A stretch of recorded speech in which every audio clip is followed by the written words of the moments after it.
Abu Huraira, may Allah be pleased with him, reported that the Messenger of Allah sallallahu alaihi wasallam said, there were two men of the Bani Israel who were very close friends.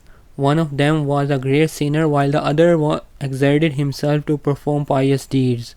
The man who exerted himself in worship continued to see the other in sin and would say, refrain from sin. One day on finding him in sin, he said, keep away from it. But he said, leave me alone for God's sake. Are you sent as a watchman over me? He said, I swear by Allah, he will not forgive you, nor will he admit you to paradise.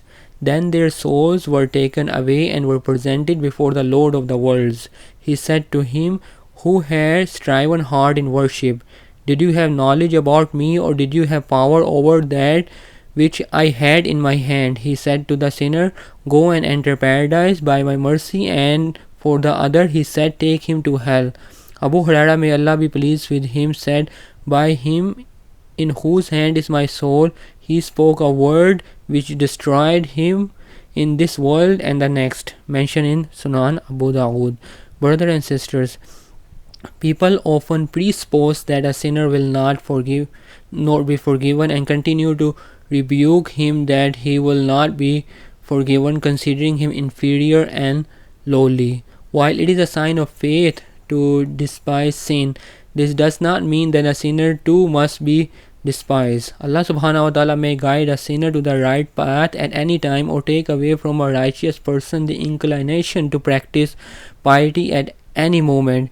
It may also be that a sinner does certain deeds that earn him Allah's forgiveness and paradise. Considering someone inferior is a dangerous sin that derives from arrogance. Shaitan often prompts those who have taken their first step in piety to act in this manner. To command the right and forbid the wrong is an obligation on all Muslims. But we learn from this hadith that a man who lost his temper after constant preaching and swore by Allah's name that Allah subhanahu wa ta'ala will not forgive the man, destroyed all his good deeds by doing so.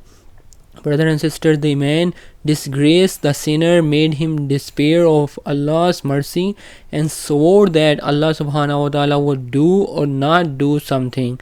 Only Allah subhanahu wa ta'ala knows what he will do. We do not know what he knows. We are nothing compared to him, and we do not know what he will do.